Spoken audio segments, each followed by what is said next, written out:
A great famine occurred in many countries. Not enough grain grew to feed everyone. But in Egypt, Joseph had stored grain for 7 years for Pharaoh. Hungry people from all around came to Joseph to buy grain.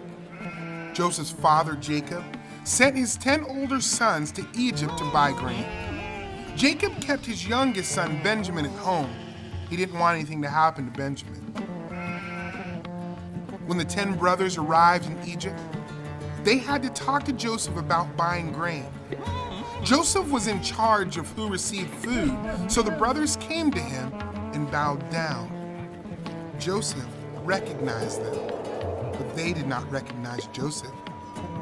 Joseph remembered his dreams where his brothers bowed down to him. Joseph accused them of being spies and put them in a prison for 3 days. On the 3rd day, he told them they could all go home except for one. The brothers could prove they were not spies by bringing their brother Benjamin on a return trip. Joseph told his servants to fill each brother's sack and give their money back without telling them.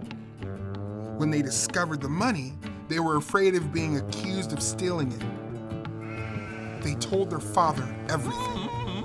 But Jacob would not let the brothers take Benjamin because he was afraid he would never see Benjamin again.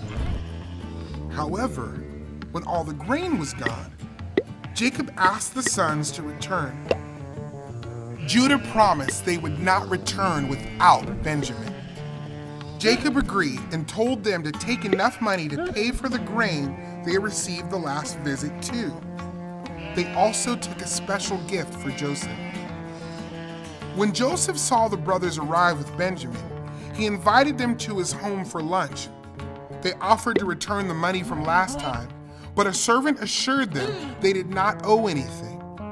When Joseph arrived, the brothers gave him his gift and bowed before him. When Joseph saw his younger brother, he left and cried. After eating, Joseph instructed a servant to fill each man's bag with grain and again put their money back. In addition, the servant was to put one of Joseph's silver cups in Benjamin's bag. After the brothers left, Joseph told his servant to pursue them and accuse them of stealing the cup. They denied taking it and agreed that if anyone was found with the cup, they would all become Joseph's slaves. When the cup was found in Benjamin's bag, they all returned to Joseph's house.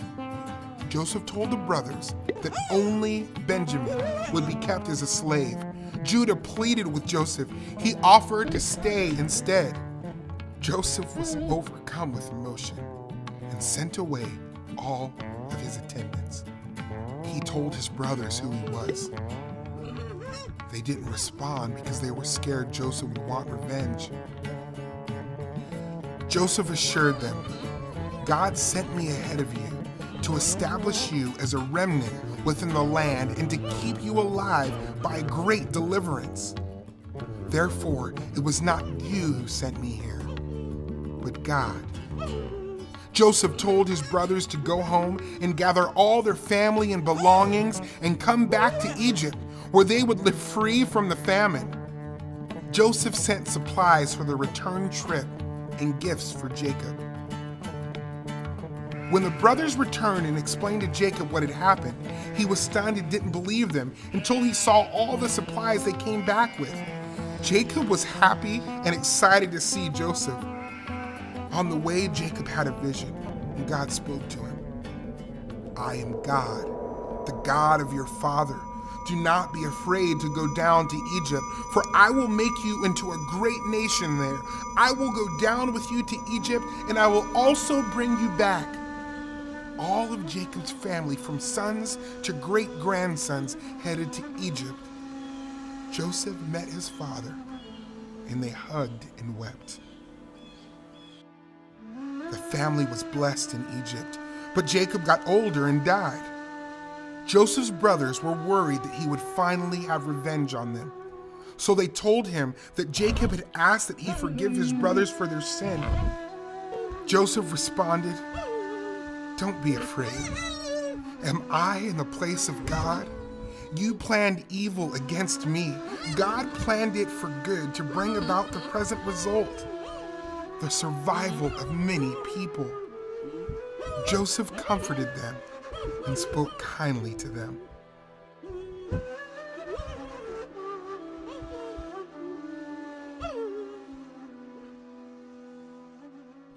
Joseph recognized that though his brothers intended evil, God planned his circumstances for good to establish a remnant of God's people.